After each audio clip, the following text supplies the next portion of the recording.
Dining table पर बैठा हुआ खाना खा रहा था। वाह सीमा, तुम कितना स्वादिष्ट खाना बनाती हो। वैसे मैं सोच रही थी कि क्यों ना हम अपना एक रेस्टोरेंट खोल लें। मैंने कुकिंग क्लासेस भी की है और अपनी होटल मैनेजमेंट, और इससे हमें कहीं और काम भी नहीं करना पड़ेगा और हमारा घर भी अच्छे से चल जाएगा। बात तो तुम ठीक कह रही हो सीमा, लेकिन मेरे पास अभी इतने पैसे नहीं है कि हम ढाबा खोल लें। आप ऐसे ही परेशान होते हैं। आजकल बैंक से लोन लेना कितना आसान हो गया है। हम बैंक से लोन लेकर एक रेस्टोरेंट खोल लेंगे और फिर बाद में किश्त से लोन चुकाया करेंगे। हाँ, ये हो सकता है। मैं कल ही बैंक मैनेजर से जाकर लोन के बारे में बात करूंगा। हाँ। अगले दिन। नमस्ते मैनेजर साहब, मुझे एक ढाबा खोलने के लिए बैंक से लोन लेना था। जी जी बिल्कुल, लेकिन उसके लिए आपको कुछ फॉर्मेलिटी करनी पड़ेगी। आप ये फॉर्म भर दीजिए। और फिर कुछ ही दिनों में चंदर को लोन भी मिल जाता है। चंदर और उसकी पत्नी सीमा दोनों अपना एक छोटा सा ढाबा खोल लेते हैं। दो लड़के बैठे हुए बात कर रहे थे। अरे भाई, आज तो ना बहुत भूख लग रही है यार, और कुछ बाहर का खाने का मन भी हो रहा है। एक काम करते हैं ना, हमारे गांव में जो नया ढाबा खुला है उसमें चलते हैं। सुना है वहाँ कम दाम में बहुत स्वादिष्ट खाना मिलता है। हाँ तो चल फिर। वैसे भी नई नई जगह पर जाना तो हमारा शौक है, और फिर ब्लॉग भी बना लेंगे वहाँ पर जाकर।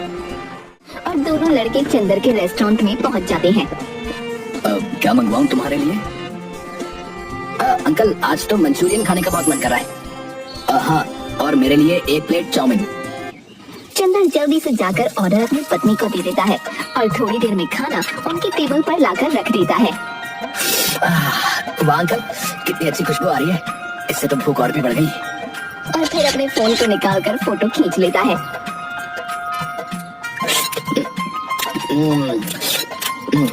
अंकल, आपके रेस्टोरेंट का जितना नाम सुना था ना, ये तो उससे भी ज्यादा अच्छा निकला। अब हम बार बार यहीं पर खाना खाने आएंगे। हाँ हाँ अंकल, सच में इतने कम दाम में तो सिर्फ आप ही के यहाँ पर खाना मिलता है। हाँ। दोनों लड़कों की बात सुनकर चंदर खुश हो जाता है। सीमा, तुम्हारे हाथ का खाना लोगों को बहुत पसंद आ रहा है। चलो अच्छा है, हमारा रेस्टोरेंट जल्दी जल्दी चलने लगे, फिर हमें बैंक की किस्त भी तो भरनी है। हाँ, सो तो है। रात को घर जाकर चंदर दौड़ा हुआ घर में आता है।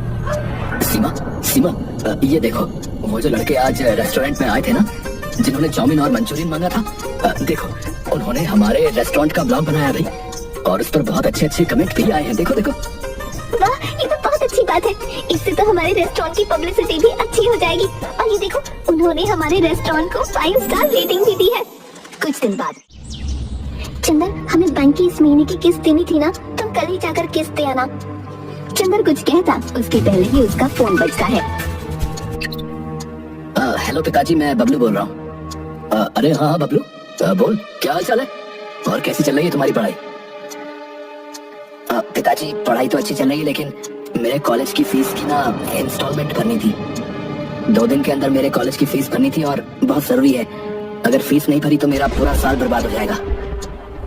चंदर कुछ सोचकर हिचकिचाता है। तभी सीमा उसके हाथ पर हाथ रखती है और आंखों से हाँ का इशारा करती है। अब पैसे पहुंचवा दूंगा बेटा मैं। सीमा, अब हम क्या करेंगे? बबलू की फीस जमा करना बहुत जरूरी है, पर बैंक की किस्त भरना भी तो जरूरी है। आप परेशान मत होइए, बैंक मैनेजर से बात कर लेना, वो बहुत भले आदमी है, वो जरूर आपकी स्थिति को समझेंगे। ठीक है, मैं आज शाम को रेस्टोरेंट से जाकर शशिकांत भाई साहब से बात करूंगा। फिर सीमा और चंदर दोनों रेस्टोरेंट चले जाते हैं। आज रेस्टोरेंट के सामने एक गाड़ी आकर रुकती है। उसमें से कोई और नहीं बल्कि शशिकांत अपने बीवी बच्चों के साथ उतरता है। अरे मैनेजर साहब, मैं आज आपके ही पास आने वाला था। अरे चंदर, बातें छोड़ो, अभी बहुत जोर से भूख लग रही है, कुछ खाने के लिए बढ़िया सा ले आओ। थोड़ी ही देर में चंदर उन्हें जो भी चाहिए वो सर्व कर देता है। शशिकांत की पत्नी पारो, अरे वाह भाई साहब, आपके यहाँ का मटर पनीर तो सच में बहुत स्वादिष्ट है। आज पता चला कि लोग इतनी तारीफ क्यों करते हैं आपके रेस्टोरेंट की। पापा, मुझे आइसक्रीम भी खानी है। हाँ बेटा, मैं अभी तुम्हारे लिए आइसक्रीम लेकर आता हूँ। अच्छा हाँ भाई, अब बताओ कि क्या बात करनी थी तुम्हें मुझसे? वो मैनेजर साहब, इस बार मैं किश्त नहीं दे पाऊंगा। वो क्या है ना, मैंने पैसे तो जमा कर दिए थे, लेकिन मेरे बेटे बबलू की कॉलेज की फीस जमा करना बहुत जरूरी था। नहीं तो उसका पूरा साल बर्बाद हो जाता। इसलिए वो पैसे मैंने उसे दे दिए। अरे कोई बात नहीं भाई, वैसे भी तुम कहाँ भागे जा रहे हो, और किश्त की जगह तुम हर रोज मुझे अपने रेस्टोरेंट का खाना खिला देना भाई, ठीक है? फिर चंदर और सीमा दोनों हाथ जोड़कर शशिकांत और उसके परिवार को विदा कर देते हैं। आप हर किसी से किस्त समय पर लेते हैं, लेकिन चंदर से क्यों नहीं? चंदर बहुत ही ईमानदार आदमी है, मुझे पूरा भरोसा है कि वो अपनी किश्त जमा कर देगा।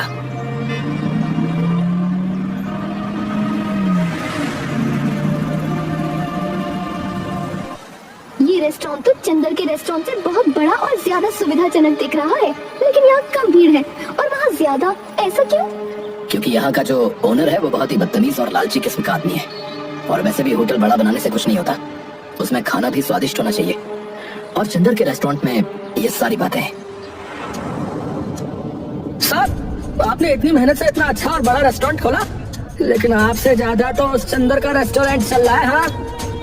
हाँ, और सुना है कि उसके रेस्टोरेंट में उसकी बीवी खाना बनाती है भाई। हाँ सरकार, क्यों ना आप भी भाभी जी से ही खाना बनवा लो। अरे उसे सिर्फ खाना खाना आता है, बनाना नहीं। वैसे भी जब आखिरी बार तुम हमारे घर आए थे और मैंने उसे पनीर की सब्जी बनाने के लिए बोला था, तो याद है ना कैसी बनाई थी? नहीं नहीं, उनसे अच्छा तो हम किसी और से ही बनवा लेंगे। हाँ तो अब जल्दी से सोचो कि उस चंदर का ढाबा बंद कैसे करवाएं, क्योंकि अगर उसका रेस्टोरेंट चल गया तो हमारा रेस्टोरेंट बंद होने की कगार पर आ जाएगा, समझे? वैसे एक तरकीब है हमारे पास सरकार। इस चंदर ने ढाबा बैंक से लोन लेकर खोला है और इस महीने की किश्त भी नहीं चुकाई। अगर हम बैंक में शिकायत कर दे तो बात बन सकती है। अरे लेकिन वो बैंक का मैनेजर शशिकांत, वो उसी की तरफदारी करता फिरता है। अजी सरकार, उसकी फिक्र आप क्यों करते हो? अगले महीने इस मैनेजर का ट्रांसफर होने वाला है। उसके बाद तो चंदर को बैंक की किश्त भरनी ही पड़ेगी ना। इतनी जल्दी इतने पैसे जमा करना उसके बस की बात नहीं है सरकार। राजेश शैतानी मुस्कान देता है। कुछ दिनों बाद शशिकांत का ट्रांसफर हो जाता है और उसकी जगह नए मैनेजर रोहन, जो कि राजेश का रिश्तेदार था, वो आता है। अरे रोहन, और क्या हाल चाल है? मैं तुम्हारा बहुत दिनों से इंतजार कर रहा था। हाँ राजेश, तुमने यहाँ मेरा ट्रांसफर करवाने के लिए बहुत पापड़ बेले हैं। बताओ क्या काम है? वो क्या है ना, मेरे रेस्टोरेंट से थोड़ी दूर चंदर नाम के एक आदमी का रेस्टोरेंट है। उसने काफी समय से बैंक की किश्त नहीं भरी। पिछला मैनेजर तो उसे कुछ नहीं कहता था, लेकिन मैं चाहता हूँ कि तुम उससे सारे पैसे एक साथ मांगो। मुझे यकीन है कि वो इतने सारे पैसे एक साथ नहीं दे पाएगा। वो तो ठीक है, लेकिन तुम्हें तो पता है ना महंगाई कितनी बढ़ गई है, तो मैं कोई भी काम जो है बिना पैसों से नहीं करता भाई।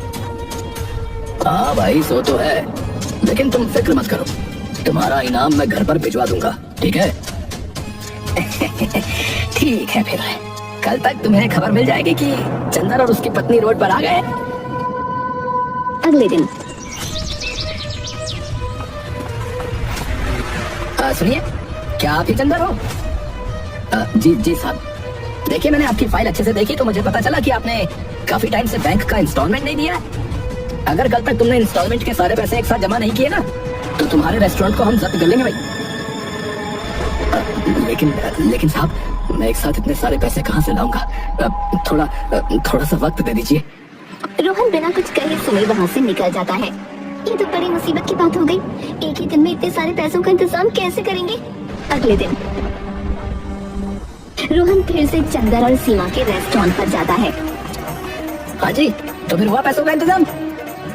नहीं मैनेजर साहब, आप मुझे बस एक हफ्ते का वक्त दे दीजिए।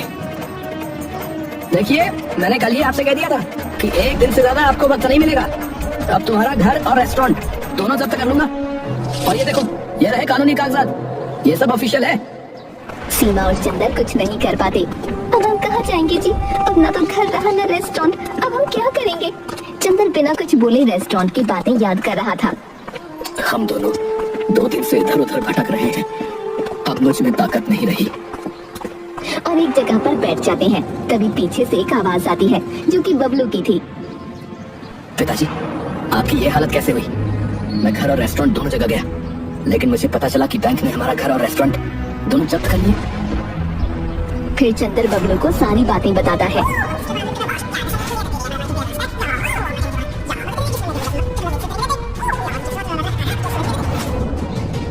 और अब हमारे पास कुछ भी नहीं है बेटा। हाँ बेटा, पर तुम यहाँ क्यों आए? तुम्हें भी हमारे साथ ऐसे ही भटकना पड़ेगा। नहीं माँ, ऐसा कुछ नहीं होगा। हम कुछ ना कुछ तो कर ही लेंगे। तभी चंदर को चक्कर आ जाती है और वो नीचे गिर जाता है। पिताजी, पिताजी क्या हुआ आपको? अरे लगता है कमजोरी से चक्कर आ गए। बेटा तुम जल्दी कहीं से पानी ले आओ।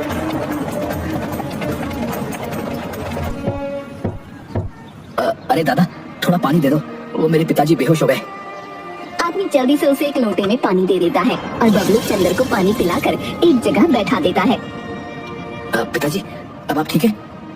चंदर हाँ में सिर हिला देता है। माँ, मैं ये लोटा देकर आता हूँ। बबलू फिर उस घर में जाता है और लोटा दे देता है। तभी उसकी नजर एक ट्रक पर पड़ती है। अरे काका, ये ट्रक ऐसे ही क्यों पड़ा हुआ है? अरे खटारा है भाई, भंगार में बेचना है हमें। अच्छा काका, तो ये ट्रक जो है आप मुझे दे दीजिए। कितने में बेचोगे? बबलू उस आदमी से ट्रक ले लेता है। अरे काका, ये ट्रक तो अभी चल सकता है।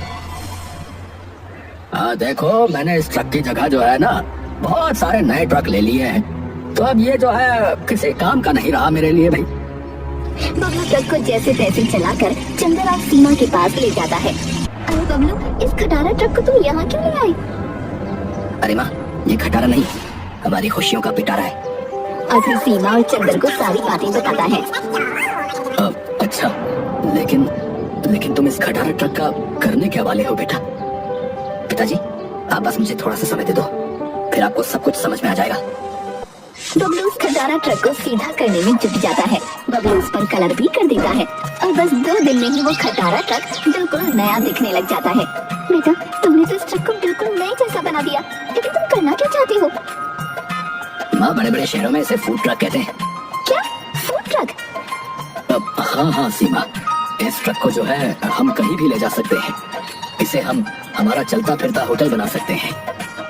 हाँ माँ, ये हमारा नया रेस्टोरेंट रहेगा और इस रेस्टोरेंट की स्पेशलिटी ये है कि आप इसे कहीं भी लेकर जा सकते हैं।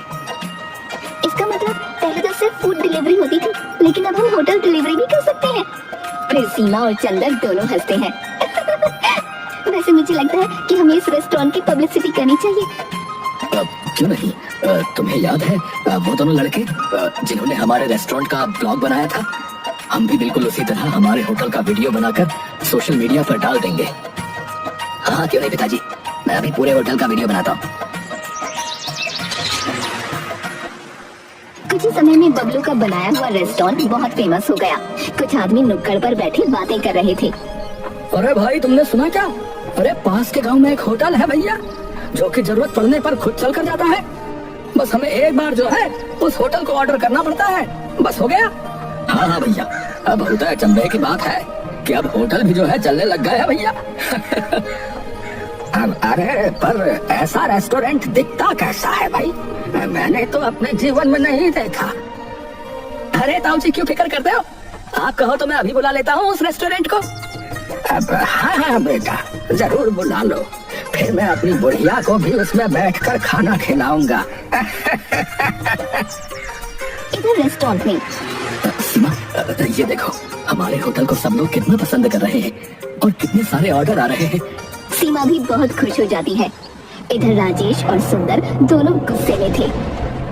अरे सरकार, हमने तो इस चंदर का रेस्टोरेंट बंद करवा दिया था, लेकिन अब ये न जाने कहां से उस घुमक्कड़ रेस्टोरेंट को ले आया। मुझे नहीं पता, लेकिन मुझे कैसे भी उसके रेस्टोरेंट को खत्म करना है। मैं उसके रेस्टोरेंट को बम से उड़ा दूंगा। उस कलमोहे चंदर की वजह से मेरा रेस्टोरेंट बंद होने की कगार पर ही है।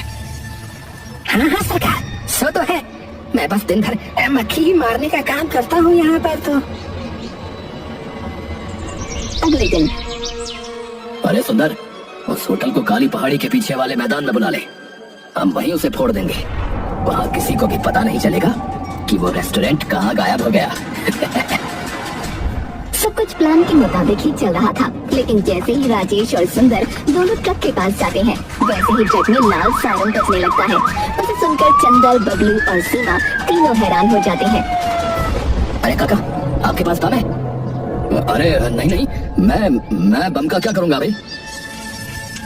काका झूठ मत बोलिए, ये ट्रक बहुत सारी जगहों पर जाता है, इसलिए मैंने अपने फूड ट्रक में मेटल डिटेक्टर लगा दिया था, जिससे मुझे पता चल जाता है कि किसी के पास बम है या नहीं।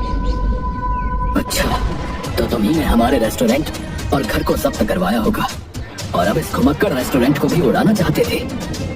मैं भी पुलिस को फोन करता हूँ। नहीं नहीं बबलू बेटा, पुलिस को फोन मत लगाओ। लेकिन तुम मेरे छोटे से रेस्टोरेंट को क्यों खत्म करना चाहते हो? वैसे भी तुम्हारा कितना बड़ा रेस्टोरेंट है? तुम्हारा रेस्टोरेंट खुलने के बाद तो मेरा रेस्टोरेंट बंद होने की कगार पर आ गया था, इसीलिए मैंने तुम्हारे साथ ये सब किया था। मैं रोहन को कहकर फिर से तुम्हारा घर और रेस्टोरेंट छुड़वा दूंगा, लेकिन तुम पुलिस को फोन मत लगाओ बेटा। अरे चाचा, वो तो मैं भी करवा सकता हूँ। बबलू पुलिस को फोन लगाकर सारी बातें बता देता है।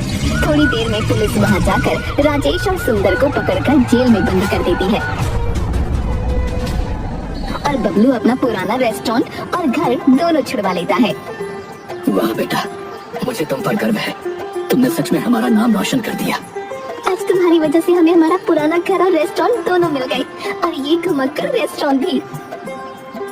माँ, पिताजी, वैसे मुझे फिर से जाना होगा, मैं थोड़े ही दिन की छुट्टियों में आया था।